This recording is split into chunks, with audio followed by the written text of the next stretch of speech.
ভারতীয় পুরুষদের জাতীয় পোশাক কি বলতে পারবেন? কোন পোশাককে জাতীয় পোশাক হিসেবে পুরুষদের জন্য আখ্যা দেওয়া হয়েছে? আমরা অনেক ক্ষেত্রেই গ্রামাঞ্চলে এই পোশাকটা পুরুষদেরকে পরতে দেখি। কি বলুন তো? ধুতি। ধুতি হচ্ছে ভারতের জাতীয় পোশাক পুরুষদের ক্ষেত্রে। এটি 4 থেকে 6 ফুট পর্যন্ত লম্বা হয় এবং কটনেরই হয়, অর্থাৎ সুতির তৈরি হচ্ছে ধুতি। এটা একটা ঐতিহ্যবাহী পোশাক। প্রধানত আমরা দেখি যে গ্রামের পুরুষরা এই ধুতি পরে আছেন।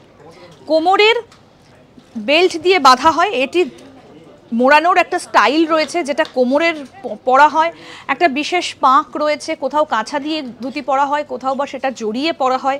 বেশিরভাগটাই কি হয় না, কোমরের চারপাশে বাঁধা থাকে এবং পা ঢেকে রাখার জন্য এটা অনেকটা লম্বাও হয়। 4 থেকে 6 ফুট হচ্ছে ধুতি লম্বায় হয়, পা পর্যন্ত ঢেকে রাখা হয় এবং আমরা বিভিন্ন সময় গ্রামের দিকে পুরুষদের এটা পরতে দেখি।